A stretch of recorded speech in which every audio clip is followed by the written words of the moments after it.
Hello, you're watching Dog-Eared Musings, and you might be thinking, this setting looks different, or this setting looks familiar, in which case you are both correct, depending on how long ago it is you started watching this little tiny channel.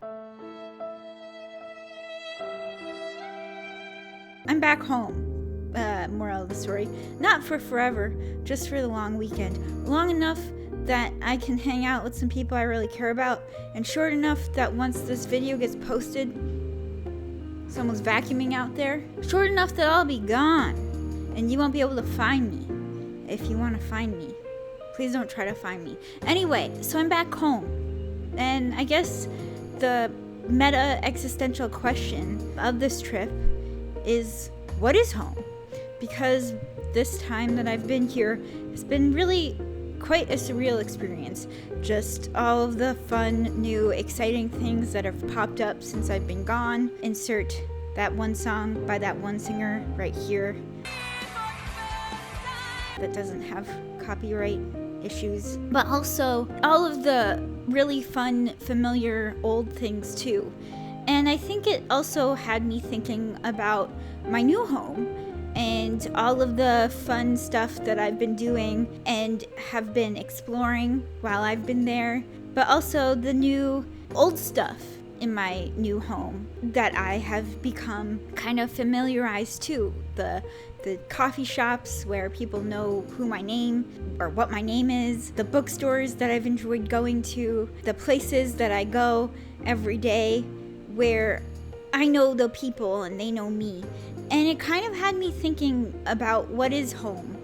And I think now that I've kind of felt a rhythm in both of these places, I think I've just been having a really fun time exploring the new stuff, but also romanticizing the old familiar stomping grounds of what makes me love each of the places that I get so lucky to call home.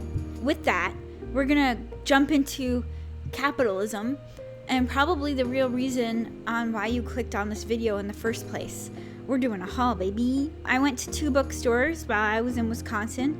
One was in some tiny little town. The name, I forgot what it was. It was a really cute little bookshop that had a cafe in it, and it was pretty fun and quirky. It smelled like tea.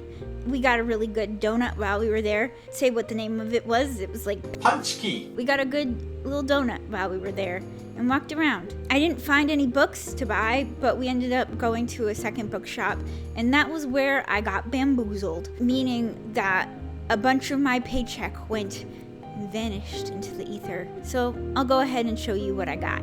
As usual, with an independent bookstore, if there are stickers, I will probably walk away with a couple.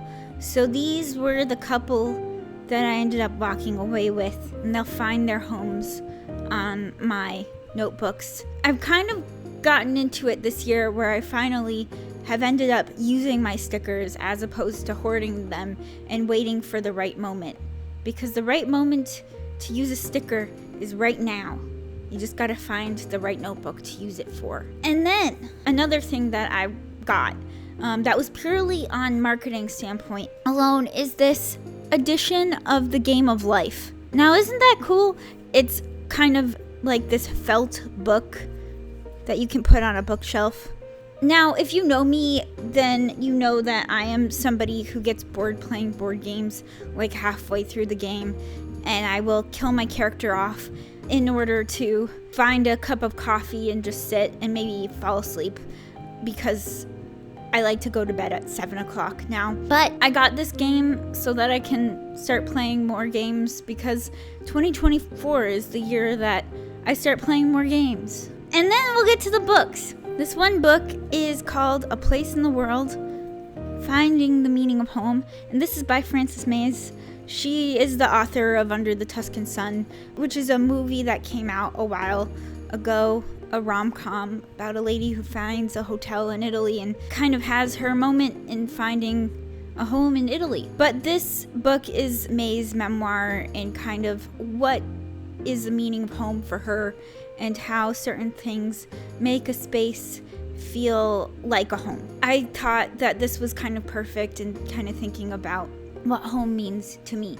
I'm excited to see what Maze has to say about these components that make up her own life and make up her own home, and I'm wondering if those same elements will be ones that will really resonate with me. And then finally, we've got Anti-Man by Rajiv Mohabir. Now, this was a finalist for a PEN America award, which I thought was really cool. The one thing that really drew me to this book was this is another memoir that talks about immigration and home and identity, which are themes that I've been really circulating around a lot lately. With Mohabir, he's a famous poet, and I was really excited to see how his lyrical language really kind of morphs into a memoir. People, when talking about Anti-Man, talk about how this is a hybrid memoir, kind of morphing poems with the memoir style.